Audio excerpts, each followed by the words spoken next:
YouTube, what it do? I'm back again with another video. I'm gonna be doing a review today on my QuickJacks and everything you need to know how to operate them, how to set it up and everything.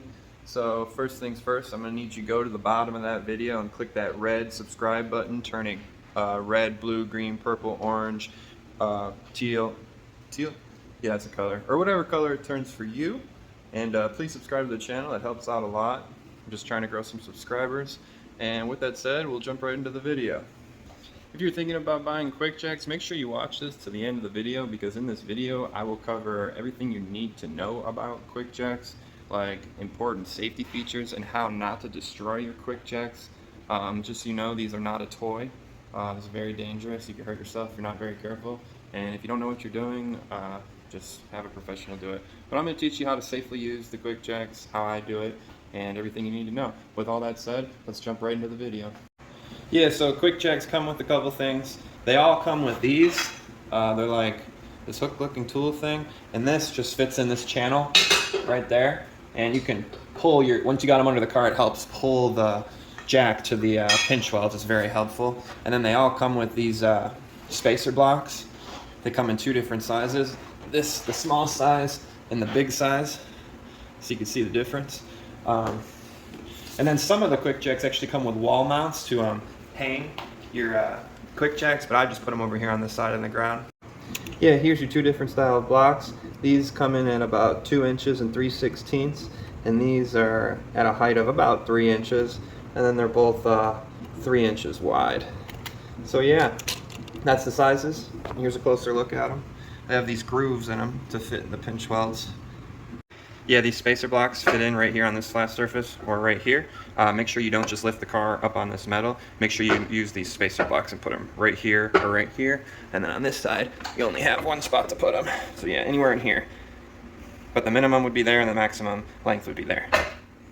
And these QuickJacks here have a maximum lift spread of about 59 inches and a minimum lift spread of about 39 inches. Alright guys, I'm going to keep it simple and get right to the point. What are QuickJacks and how do they work? Well, here's the pump. QuickJacks use an electric pump that pumps hydraulic fluid to the jacks to lift them up. So here's the pump. Let's go over the pump. It has a switch. I'll show you that right now. And then on the pump, you have 2 outlets here. These that are what the hydraulic lines connect to. And here is the tank. This is what holds the hydraulic fluid, but it's basically automatic transmission fluid. That's actually what the manual says to do. And that's basically all there really is to this pump. And it's got a 120 volt plug, or a 240 plug, but I chose the 120 because it's more easy. So now let's go over the lines. They have these rubber caps too to keep all the dirt and debris out of there. And yeah, here's the line, very high quality, this heavy duty material. Then they have this pin right there. That needs to line up when you go to put this on. You'll see why. So we just snap this one in. You just push and it'll click in.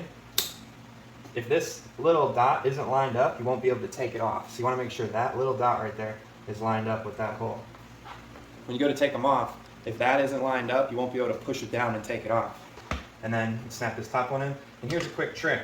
If you go to push this in, and sometimes it's really hard after using it, what you want to do is you want to hit the down button on your hit the down button and hold it down while you're pushing on this, because sometimes there's a ton of pressure right here and you can't get it on. So if it ever is hard to get your lines on, just hold the down button on your switch and it'll go on a lot easier. But yeah, now to take them off, you want to make sure that thing's lined up, because if it's not, you won't be able to disengage it. So make sure that thing's lined up, push it back, it'll come right off. Same with this one. Make sure that's lined up. That's how you disconnect the lines. And it's same on the other side, how it connects to the QuickJack lifts. Same thing. Alright, now that the lines are connected to the pump, I'm going to show you how to connect the lines to these lines to the QuickJack. So you want to run these under this, because if you run them here, they have a chance of getting pinched in between the vehicles. So go like this and run them under here. Very important that you do this. There's one. Here's 2. So run them under like that, and then it's the same as the last way we did it over there. You just push them together, hear it click, like that, and like that. Before you lift these jacks, you want to make sure that these shocks, or these cylinders right here, this thing, there's like a little Schrader valve right here. You got to unscrew this and hook up a pump to it, and you need to pressurize these to 50 psi, and if you don't, they might lower unevenly or raise the car unevenly, and that's how you drop the car off the lift. So make sure these are at 50 psi. Alright, now that we got the QuickJacks all set up, we're going to back my Corvette back up under the QuickJack. So here we go.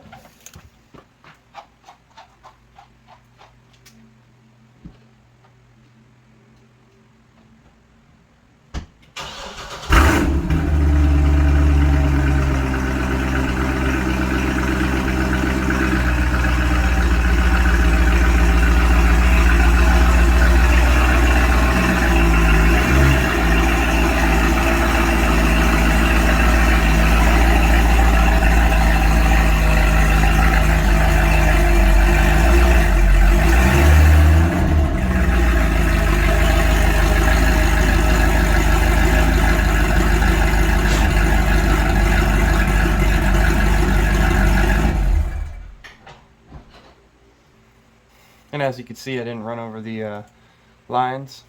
Oh, there it goes, automatically locking. Next, we'll position the jacks under the lifting points. So guys, on my Corvette, there's two lifting points that they want you to lift from, because this car is made out of like fiberglass and honestly wood in certain parts. So you gotta be careful. This is the mounting point in the front, so we're gonna space one of those rubber blocks right there. And then there's another one in the rear. Right there.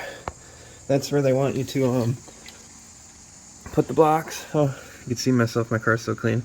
And yeah, this just goes to show you like how low these QuickJacks are. Like they could fit on, if they could fit under my Vet, they could fit under any car. I mean, let's see how low.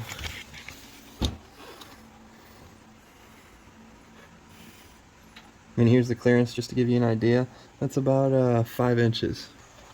So this is where we're going to go under the car and use these to grab the jacks and pull them this way.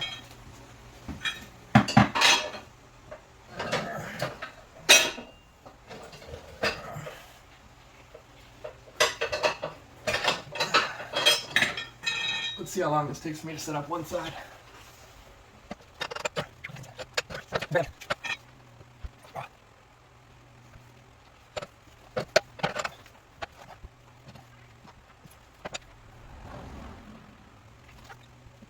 Now.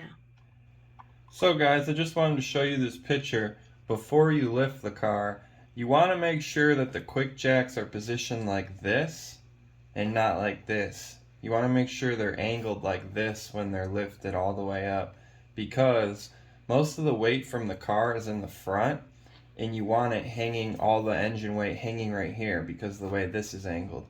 If all the weight's right here, the QuickJacks have a tendency, imagine the car's here and all the weight's right here, it has a tendency to fall off the lift.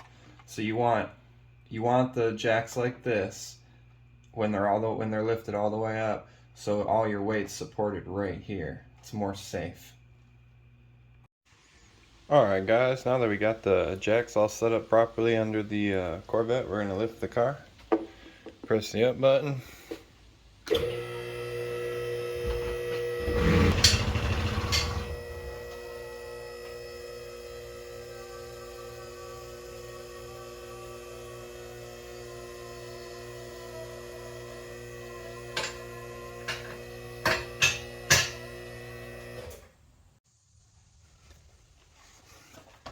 So right here, we just passed the first set of locks.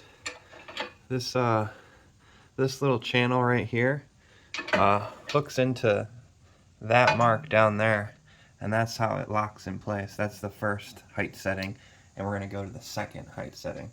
But yeah, when you lower this down, this little notch fits in there on that little welded in thing, and it slides that way, and that's how it locks. But we're going to go up to that one and then lower it on that. Okay.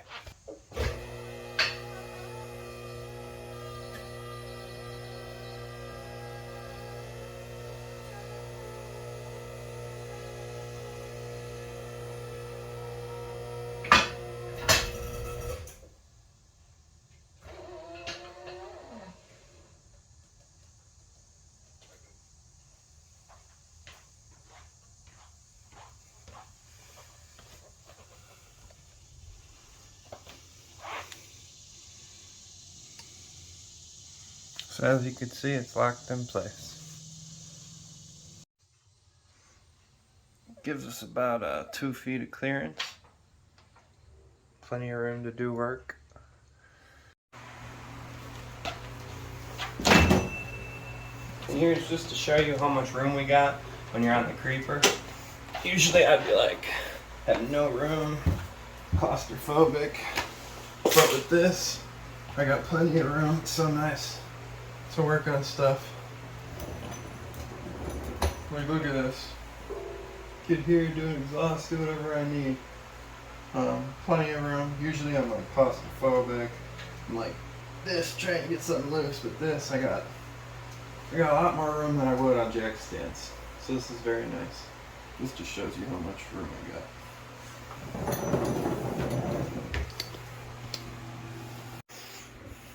Take you under, get another view. Shows you I got room to do everything I need. I don't know if this can really show you, but there you go. See? Got a lot of room, and I feel safe, so that's really all that matters.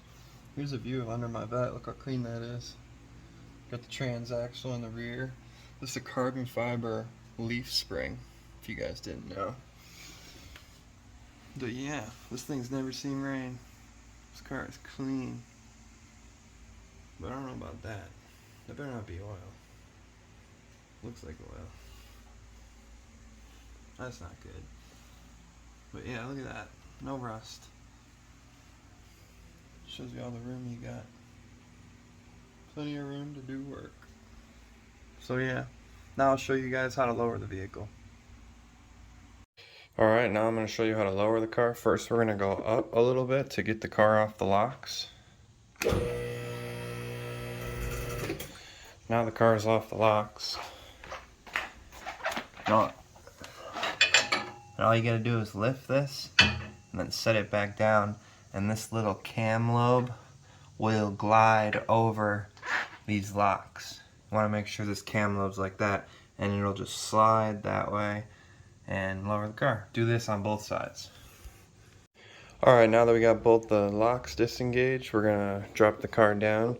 Just when it starts going down, at the first instant, make sure it drops evenly so one of the locks don't catch. Here we go.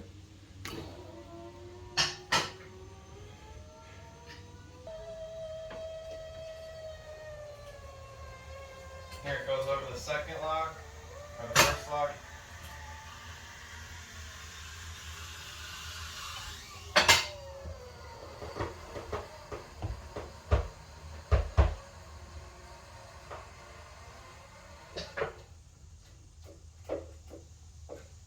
Just to recap what I just showed you, what you're going to do is make sure those cylinders are at 50 psi, and make sure you lift it properly.